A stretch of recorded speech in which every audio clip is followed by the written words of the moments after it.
DCC. Hello, DCC. That's more like it. You can't let the early crowd outdo you guys. All right. Did you know that people in healthy relationships are healthier people? People in healthy relationships are happier, they are healthier, and they live longer. And this is backed by science. On the converse is people who are in unhealthy relationships or in isolation are miserable, sicker, and have shorter lifespans. Healthy relationships matter. So today, during relationships, what we're going to talk about is restoring relationships. Maybe making unhealthy relationships better or preventing more unhealthy relationships in the future. Because we are created. You know, science kind of looks like, it looks like our Creator made us to thrive when we're in healthy relationships. We can accomplish more when we're in healthy relationships. We do more, we make a bigger difference when we are in healthy relationships. Now, I'm not talking about just romantic relationships. I'm talking about relationships with people in your life. It could be your brother, it could be your spouse, it could be your parents, it could be your kids. It could be your coworker, partner, classmate, teammate, church member. When we're in healthy relationships, we excel and do way more in life than we do in unhealthy relationships or alone. Now, something ironic is, over the past decade, our society has been pushing this narrative of creating boundaries. Somebody disagrees with you, somebody you don't like, somebody gets on your nerves. For your well-being and mental health, you need to create boundaries. Over this decade, what we have seen is well-being, all the indicators get worse. We've seen all the mental health issues get worse during this decade of this narrative of you need to cut people off. Now, if you missed last week, I highly recommend you go back and listen to Pastor Jacob's message on creating healthy boundaries, because it explains how Jesus told us to set up boundaries with other people to protect us, not to cut them off. So I would highly recommend you check that out if you weren't here, because we're created to be in healthy relationships, and he never said we could cut people off. So check that out if you didn't get to see it. But we thrive more in healthy relationships. We excel in healthy relationships. We accomplish more in healthy relationships. Our Creator made us to be in relationship with one another. Because when we're in healthy relationships, it's a symbiotic relationship, which means everybody in the relationship benefits. You and the other person, you and the people in your group are all lifted because the relationship is healthy and everybody accomplishes more, does more, is happier and healthier. Unlike a parasitic relationship where somebody is like a leech on you and always taking and you're always giving. Now that's an unhealthy relationship. So we're going to dive into more on this relationship because healthy relationships matter. Now, here's the thing. Healthy relationships are very, very, very important. But here's what we know about relationships. They require work. True? True. Relationships require work. I mean, some of our best times in life, our accomplishments in life always involve other people with us. Our highs involve other people around us. And our lows and our biggest regrets and our biggest hurts also involve relationships. So it's kind of, like, if God, you created us to thrive in relationships, why did you make relationships while they can hurt? Well, I will give you the answer. People be peopling. You know what I'm talking about. People be peopling. You're going to think of that person right now probably in your mind that no matter how good things are going, they're going to cause some drama. They're going to be a contrarian and try to just upset the apple cart. They want to go about me instead of we. You got somebody in mind? Some of them people that be peopling is us. How many of us have ever been in a stressed, fractured, or severed relationship? Have you ever been in a relationship with somebody that was stressful, got severed, completely cut off? 8 of you? Really? You're in church. You know that. There's some of you, you know you're sitting at the Thanksgiving table and it's a stressful relationship, but you have to be there. We all experience it. Why? Because we're people. People be peopling, and sometimes that people is me. So, relationships require work. Now, there's this really weird and unsettling, even scary issue going on with AI right now, with artificial intelligence. People are having relationships with chatbots. 1 out of 4 teenagers will say that their AI agent, whatever app or system they use, knows them better than the people closest to them in their life. Because they're having conversations with AI instead of people. Why? Because relationships require work. AI does not. There are millions of people across this globe right now having emotional and other kind of relationships with AI. Why? Because it's easy. They would rather prefer to have relationships with artificial relationships. These relationships are called synthetic relationships. They have a term. Because there's even people who are inviting people to their wedding to their AI bot. Kid you not. Why would people be like that? Because relationships require work. And we tend to have a tendency to shy away from work, get away from things that are hard, get away from things that are difficult. So let's just end that relationship. And if I can have a relationship that's perfect, why not? So I'm not a computer person. I don't know a whole lot about computer programming, but what I've learned, this AI is based on a learned language model. What that means is the programmers have programmed in the computers to answer like a human, and to specifically answer with specific human traits. And the traits they're programmed to answer with are to be helpful. Now, that's good. We want to be helpful when we ask somebody. Be polite, be neutral, and to reward. So when you're talking or asking an AI bot something or telling something, they're going to respond in one of these ways that's kind of neutral, polite, rewarding, and helpful. Wouldn't we wish all of our relationships like that? If you ask a question and they were helpful instead of saying, figure it out, I don't know. Or polite. They're not responding sarcastically, grumpily, angrily. Or if your responses were neutral, which means they're never going to be argumentative. They're not going to challenge you. Even if you're wrong, the AI will respond like, oh, well, that is a way to respond, but you might want to think of trying it around this way. It might become a little bit better, and saying, no, that's stupid. Sometimes we need people to tell us that, right? To check each other. And then more importantly, it's designed to give reward, which means we get a dopamine hit, so we'll go back to it. And they build it in that way, so we will keep paying that $29.99 a month for our chatbot so that we can keep getting our rewards. So you can see why people would go to AI for relationships. There's no work involved. It's easy. They don't argue with you. They don't tell you you're wrong. In plain words is, the computer is telling you what you want to hear. And we know, as people, if we're only surrounded by people that only tell us what we want to hear, it's not going to be good. You know, we see it in the helicopter parents that only tell their kids they're only perfect and everything's wrong and it never goes good in the future, does it? We need to be challenged by other people.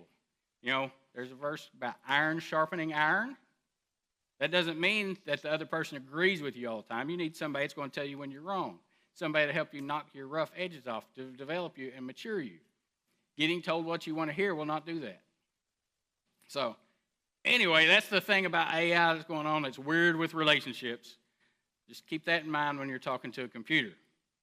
Here's the thing about relationships also. Not only are they work, they require maintenance.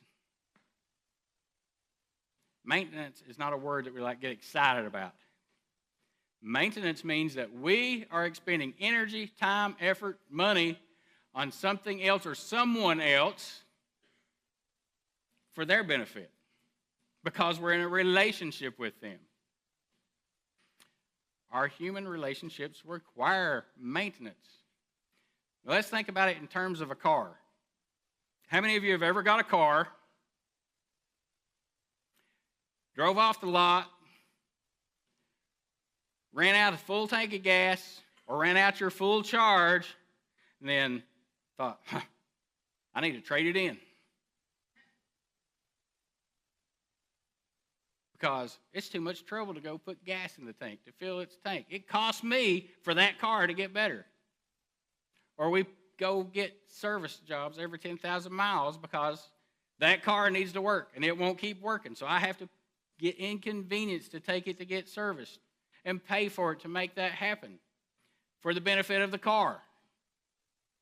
But because I'm in a relationship with that car, it benefits me. I can get to where I need to be, and I can be where I need to be on time because I have that car. So it's a relationship together. Maintenance. Our people relationships require maintenance, which means us putting in time and effort and energy into someone else for their benefit. But if we're in a healthy relationship, it's symbiotic and we'll both benefit. If we will take the time for maintaining our vehicles, our cars, how much more important is it that we maintain our relationships? Are they worth the effort? I think God says so. So let's look today at the topic of restoring relationships, relationship restoration. It's clear throughout Scripture that relationship restoration is the path that God wants us to be on, restoring our relationship with Him primarily and with other people, because people are worth it. God never says, you don't have the authority to write someone off, because He didn't. He thought His relationship with us was important enough to allow Jesus to come down and go through everything He did to restore our relationship with Him. Here's the definition of relational restoration. It's the process of repairing and renewing a relationship that have been damaged by sin, conflict, and misunderstandings. Relationships have been damaged by sin. Somebody has done something to you. Somebody has harmed you. Or relationships that are because conflict, you all can't agree on something, and if I don't get my way, we're just going to fight about it. Or misunderstanding, bad communication. We need to work on our communication to restore the issue so we're all clear on what's going on. So relational restoration is caused by, or relationships are severed because sin, somebody's done something to me, conflict, somebody doesn't want to agree with me or do what I want to do, or because we're just not clear on how we communicate. So this theme of relational restoration throughout the Bible is completely clear in the entire biblical narrative. First, emphasizes reconciliation in your relationship with God, and then with other people. So our relationship needs to start with vertical restoration. Our relationship with God has to be right before we can restore our relationships with people here horizontally. Because if we're not right with God, we're never going to be right with people. So first, we got to check our relationship with God. Am I where I need to be with Him? Do I understand what I've done, my part on severing my relationship with God? And do I understand what God spent, what it cost him to restore that relationship with me because he wanted it with me that bad, because he loves me. When we understand that relationship, then we can understand these relationships. But we got to start vertically. So, you've heard enough about me talking about relationships this morning, so let's go to the scriptures. Let's see what Jesus says about restoring relationships. And we're going to be in Matthew chapter 18. We're going to be through the entire chapter, kind of. The whole chapter is about relationships. So let's look in Matthew chapter 18, starting with when you have been wronged. When somebody has sinned against you. How many of you had somebody wrong you? Yeah, most of us. Some of y'all just living a cherished life, I guess. When I have been wronged, what does Jesus say we need to do? In chapter 18, verses 15 and 16, he says this. If your brother sins against you, now in this concept, brother, he's specifically talking about fellow church members in this context, but it can be brother, which means people you are in relationship with. It could be your real biological brother, or your parents, or your best friends, or your neighbor, or your coworkers, your church members. These are our brothers. If your brother sins against you, does something to harm you, go and tell him his fault between you and him alone. If he listens, you have gained your brother. You've repaired your relationship. You've gone from an unhealthy relationship to a healthy relationship where you both can thrive. When I see this verse is, somebody has sinned against me, whose responsibility is it to go? Me. That's contrary to what society tells us. Somebody does me wrong, I'm not going to them. They done me wrong. They owe me. That's our response. But that's not what Jesus says. He says, no, relationships matter enough that you need to make the first move. You need to go. And if they listen, you've restored that relationship because it matters that much. But what if they don't listen? So he says, but if he does not listen, take one or two others along with you, that every charge may be established by the evidence of 2 or 3 witnesses. Take 1 or 2 people with you back to this person that has done wrong against you, that know what's going on, they've seen it, they have evidence. You're going to do an intervention because you really want to restore that relationship. Is it weird? Yeah. Is it convenient? No. Is it a little bit of conflict? Yeah. That's what Jesus says to do, because relationships matter that much that we should put in the effort, the time, the maintenance, the work to have a healthy relationship. And then what happens if they don't listen? If he refuses, then tell it to the church. And if he refuses to listen to the church, let him be to you as a Gentile and a tax collector. And to the church then it means you're not a part of us anymore, you're out of here. Then we can establish boundaries. You know, society first says, oh, they wronged me, cut off, never again. That doesn't help anybody heal. Even you. God says, make the first move. And if they listen, great. If they don't, make the second move. If they listen, great. Make the third move. If they don't listen then we probably can talk about setting up boundaries so they don't keep harming you. So to protect you. So that's what happens when we're doing it. What Jesus said here is make the first move when you've been wronged, which is completely against the way we feel inside. It's against our human nature.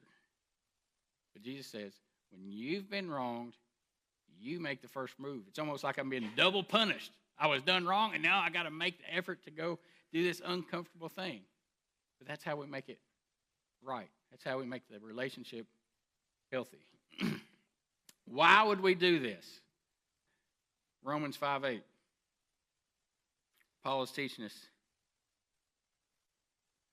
while we were still sinners, while we were actively sinning, Christ died for us.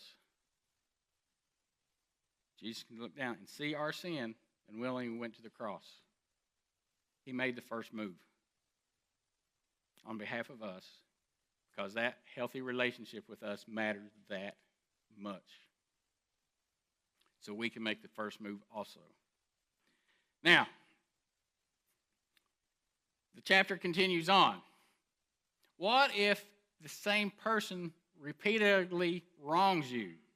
So, they do something to you, you confront them about it, and I am sorry, it is my bad, it's my fault, I'm sorry, you're back on path.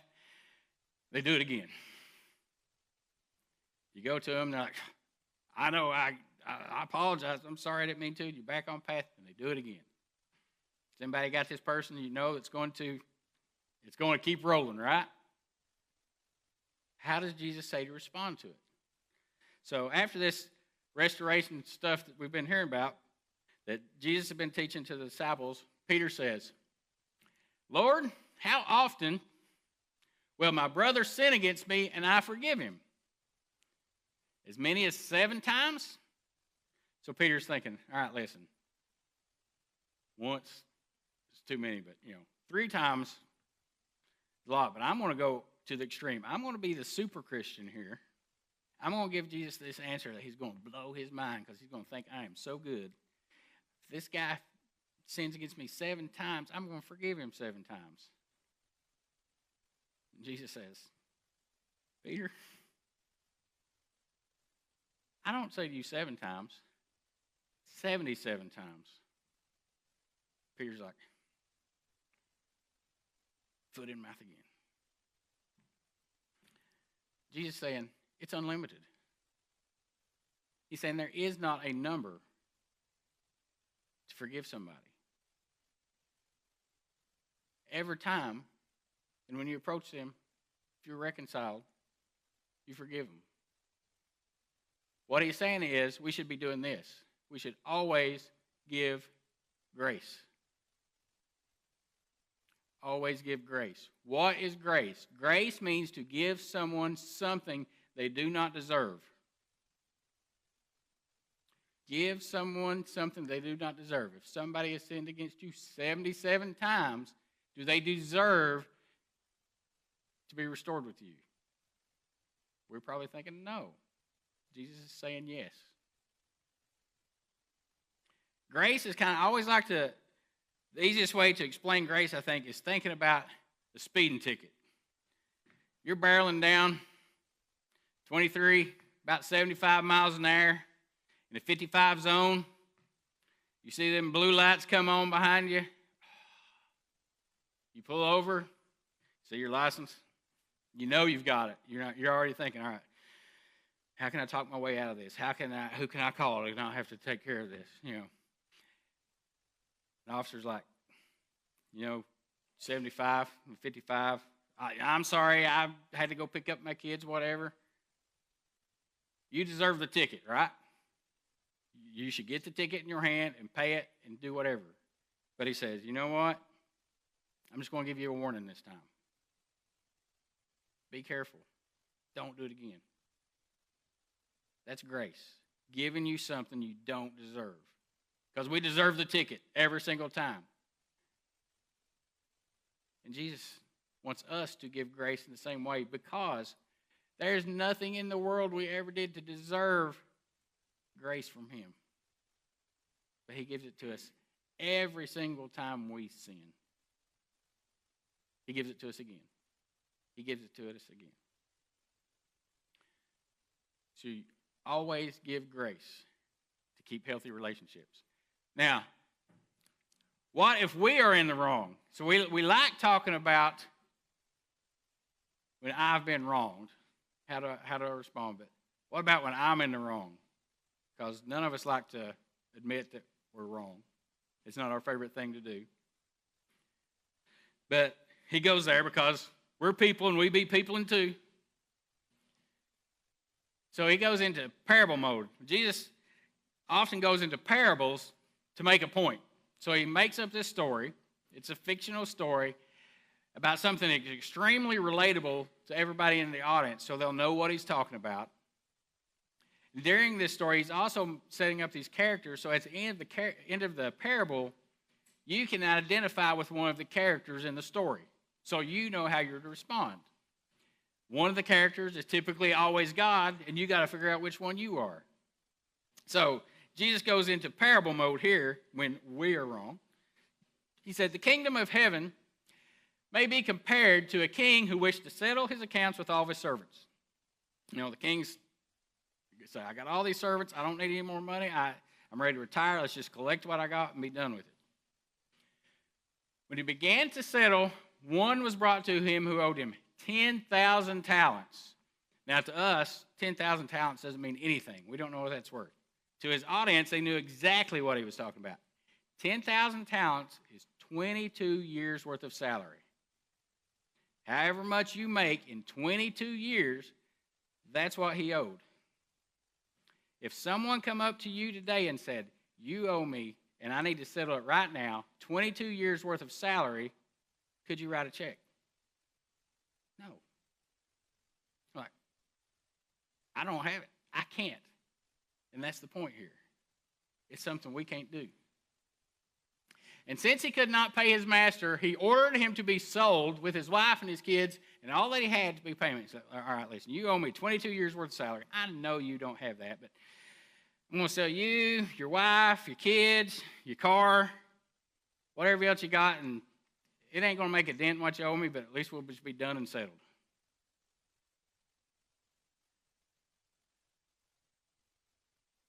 So the servant fell on his knees, imploring him, begging him, have patience with me and I will pay him everything.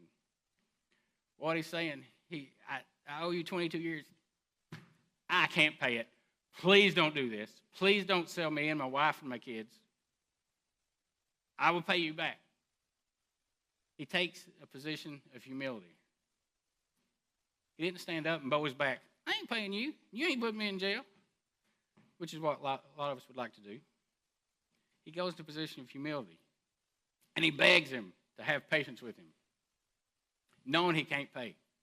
And out of pity, the other word for pity is compassion. Out of compassion for him, the master of that servant released him and forgave him of his debt. He said,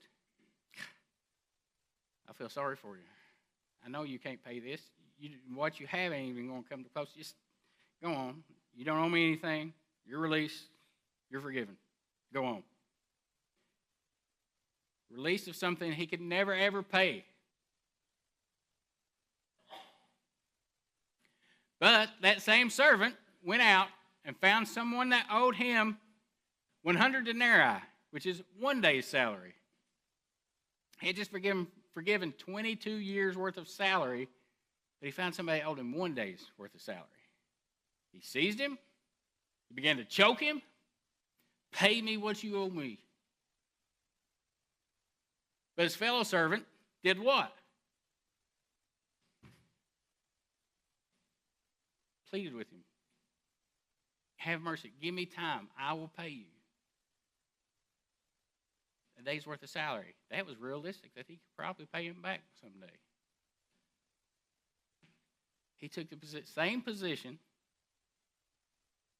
and he refused and put him in prison so he could pay the debt. And all of us are thinking, well, that first guy, he's evil. He needs to go serve his 22 years, right? If he's not willing to do that. When his fellow servants saw what he had done, they were greatly distressed, went and reported to the master what he had done. Then the master brought him back in and said, you wicked servant, I forgave you all of your debt because you pleaded with me. Should you not have had mercy on your fellow servant as I had mercy on you? Which all of us in here are thinking, yeah, he should have. Every single one of us. Knowing what he had just been forgiven of. So the master, in his anger, delivered him to the jail, till he could pay off his debts, which was never. If he owed him 22 years of salary and was in jail, he's staying there until he dies. Because he refused to forgive the guy for one day's worth of debt. So Jesus steps out of the parable mode here and says this: also, my heavenly Father will do to every one of you, us, if you do not forgive your brother from your heart. Jesus said that's how you're supposed to respond when you've been wronged and somebody else wrongs you. You are supposed to be humble, accept your forgiveness. But when somebody else wrongs you, you are supposed to be humble and forgive them also. Because that's what God did for you. So he's saying, when you're wrong, you need to be humble. But when others wrong you, you need to forgive because you wronged me and I forgave you. You know, we spent the early part of summer going through the Sermon on the Mount, which included Matthew chapter 6, verse 14 and 15. After Jesus had taught the people to pray, he said this: if you do not forgive the debts people owe you, your Father, God, will not forgive you. So this is the second time Jesus has taught this. If you don't forgive others, you will not be forgiven. You're thinking, wait a minute. But I'm a Christian. But I got baptized one time, so I don't have to. That's not what Jesus says. Jesus says, if I was willing to do for you, you can do it to others. Or else you're not going to be forgiven either. So when we don't forgive, when we keep those unhealthy relationships, it's way more than just our health and our happiness at risk. It's our eternity. It's our eternity. So, healthy relationships are extremely important.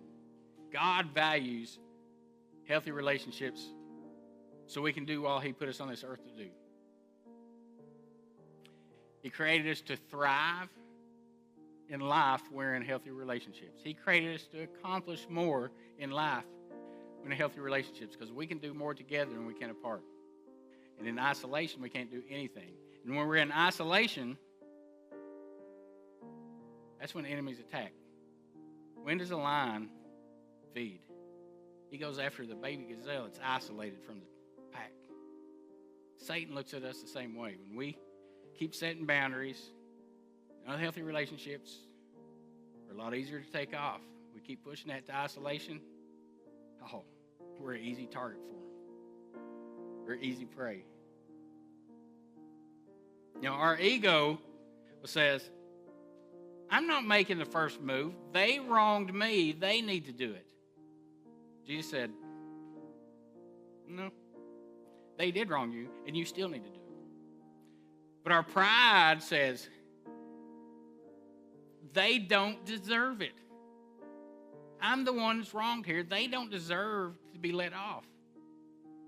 He said, neither did you. You deserve that ticket. You deserve to go to the cross.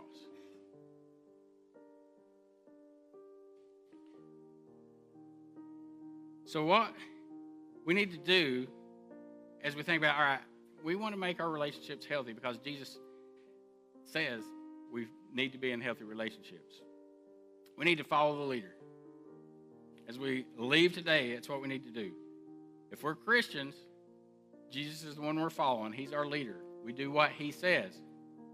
I find this interesting as we kind of wrap up this chapter, because the very beginning of the chapter, which we didn't touch, James and John are like, all right, Jesus, who's going to be the most important one in heaven with you? And he says, he brings a little child down. He says, whoever's like this little child, whoever humbles themselves, is one that becomes most important. You got to play a child's game. Follow the leader. As long as Jesus is your leader, you can achieve what you're supposed to do. Become who you're supposed to be. become what He created us for. If we think about the last 24 hours of Jesus' life was every perfect example of what we need to do from our leader when it comes to relationships. You know, the first thing Jesus did, he had his disciples there. What did he do? He got on his knees, took off his robe, put on the servant's towel, and washed their feet. All of them that were going to disappear in about 8 hours once he was arrested, including Peter, who said, "I will never deny you," and before sunrise denied him 3 times, and Jesus washed his feet. Judas, the one that had already got 30 pieces of silver and knew he was getting ready to betray him, to be crucified, Jesus washed his feet. Did he deserve it? No. But he did it anyway.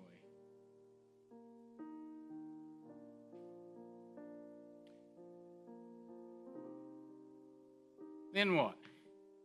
After he was arrested, he was beaten. Tied up, back to his knees where he was humiliated in front of everybody. Took stripes, took a beating that he did not deserve, but we did. He gave us grace. He took what was ours on himself, and we deserved it. Then he put the cross on his back and packed it. Our cross. We didn't deserve it. He didn't have to do it. Because restoring the relationship was so important, he got in that position. Then on the cross,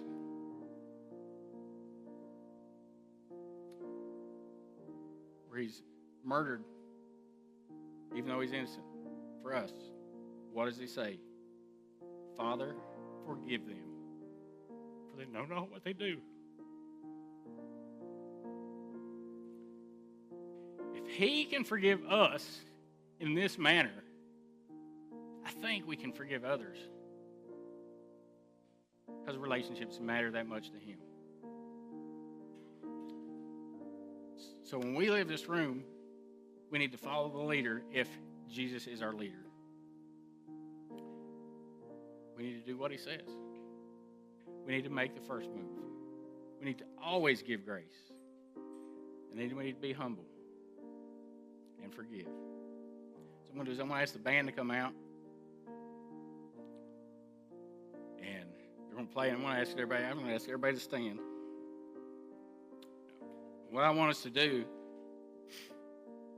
is not wait.